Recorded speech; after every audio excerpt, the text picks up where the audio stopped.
It's just the relief. We've been waiting almost 3 years for this. Is this justice for Anna? This is justice for Anna and Ray. Ladies and gentlemen. We begin tonight with what some are calling justice served, as the man who admitted to shooting and killing his estranged wife and her friend was found guilty of murder. Good evening and thank you for joining us. I'm Carlo Cicchetto. I'm Marcella Lee. After deliberating for about a day and a half, the jury found Ali Abulaban guilty on 2 counts of first-degree murder for the killings of both his wife Anna and her friend Ray Barone. CBS 8's Steve Price was inside the courtroom when that verdict was read. Steve? And Marcella and Carlo, I can tell you that courtroom was absolutely packed, mostly with Anna and Ray's family and friends. And listen, as the verdict was read, they could not hold back their emotion. We, the jury in the above entitled cause, find the defendant, Ali Nasser Abulaban, guilty of the crime of murder in the first degree. Cheers from the gallery as Anna Abulaban and Ray Barron's friends and family heard the verdicts. Guilty on both counts of first-degree murder, meaning Ali Abulaban will get life in prison without parole. Obviously, nothing's going to bring our brother or Anna back, but at least he's never going to be able to do this to another person again. Abulaban, who was a well-known social media influencer, took the stand in his own defense, tried to convince jurors that the murders in an East Village apartment on October 21st, 2021 were not premeditated. You want to paint me as some child molester? Show me. Show me. But he had several outbursts during cross-examination, exactly what Deputy District Attorney Taryn Brast expected. He got angry.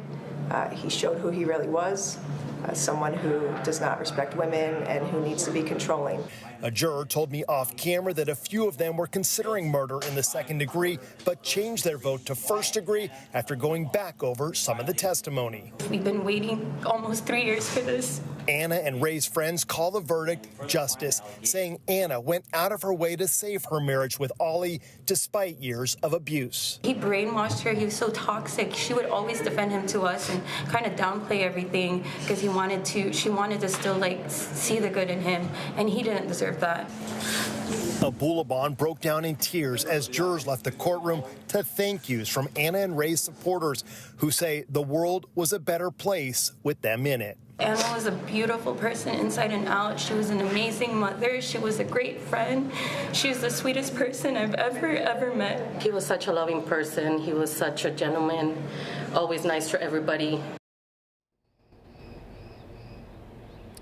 You could definitely just feel the weight lifted off their shoulders when that verdict was read as they left the courtroom. Now, Ali Abulaban will be back here at the courthouse June 28th for sentencing, but Carlo and Marcella, because of what he was convicted of, 2 counts, first-degree murder with special circumstances, the only thing he can get is life behind bars without the possibility of parole. You could just feel, like you said, that relief coming from the family members. You mentioned you talked with jurors. Did they say anything else about deliberations to you? Carlo, I did ask one of the jurors about Ali Abulaban being on the stand. I said, did that help him?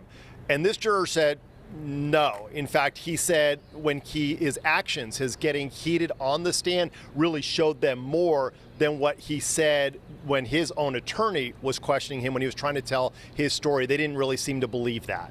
Analysts wondering how that was going to play out with Abulaban taking the stand in his own defense, and it looks like at least the one juror said it didn't help. Thanks so much, Steve. Thanks, Steve. New details tonight following a custody hearing for Maya Milliete's 3 children. Right now, the kids are living with their paternal grandparents, but Maya's sister is fighting for full guardianship. Today, the judge granted a new summer visit schedule, and therapy will continue weekly for the children. Meantime, their father, Larry Milliete, is accused of murdering Maya, who disappeared in January of 2021. He has been in jail for the past 2.5 years. After several delays, his trial is expected to start next January. Tonight, we're hearing from the grandmother of a 3-month-old baby who died last summer. The child's mother admits being responsible and was set to be sentenced next week. But now the baby's grandmother says she's worried that sentence may be too lenient. CBS 8's Anna Laurel has more from the Miramar National Cemetery, where baby Jasmine is buried.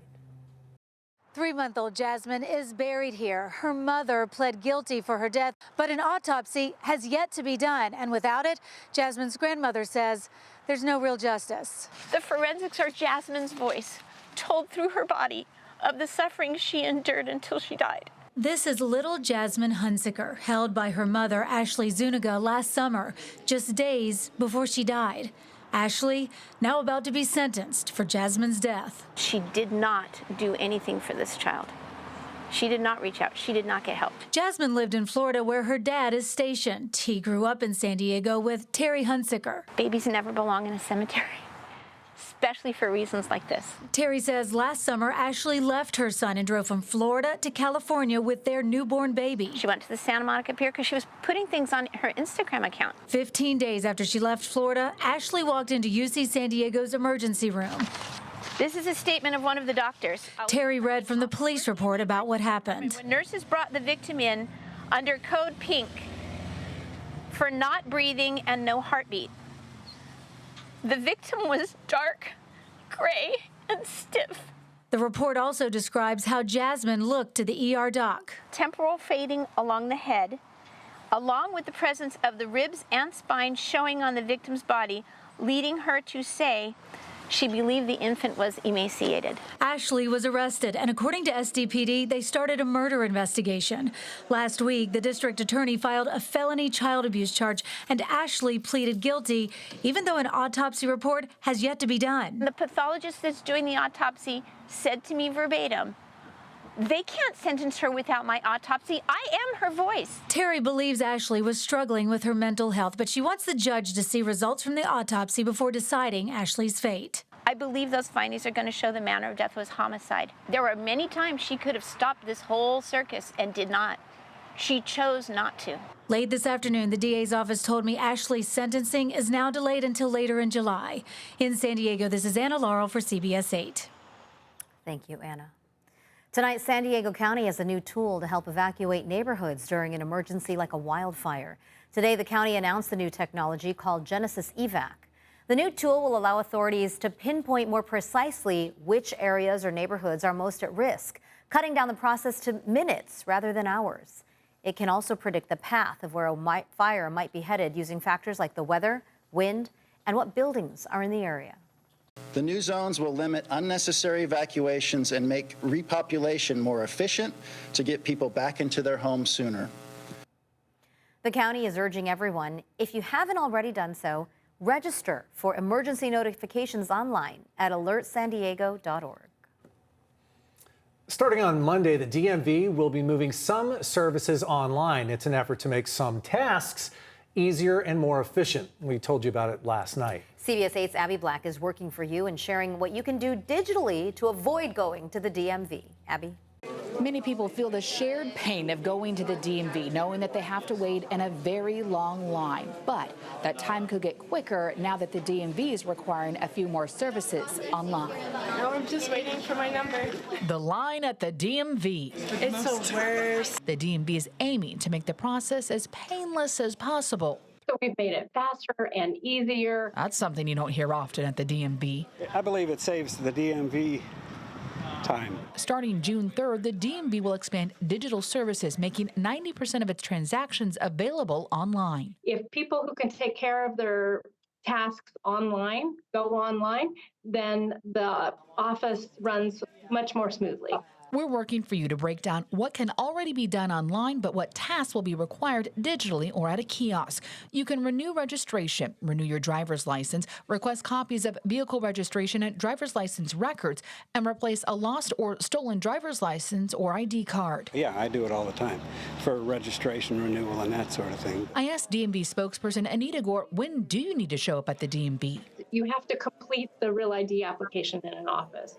But if you start online, fill out the application, upload your documents, Your in-office transaction time is about 8 minutes. You also will need to go in person for title transfers or anything that can hold you up with owed parking tickets or past due registration.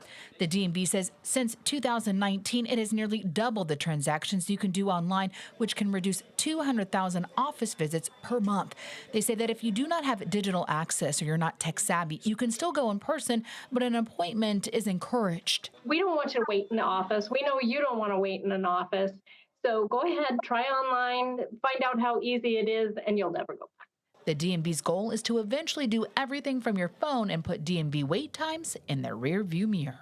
Online would be a lot easier, honestly, and a lot more helpful. To learn more about the services offered on the DMV's website, go to CBS8.com, click on the Help button. In Claremont, Abby Black, CBS 8. Thanks, Abby. And remember, if there's something you'd like us to look into, email us at workingforyou@cbs8.com. A local teenager's quest to win the Scripps National Spelling Bee has come to an end. Today, Benjamin Evans, an 8th grader at Twin Peaks Middle School in the Poway Unified School District, advanced to the semifinals with 2 correct answers, but he was eliminated in round 6 when he misspelled the word Ravison. He was one of only 45 spellers to make it to the semifinals, so a big congratulations to him for getting that far.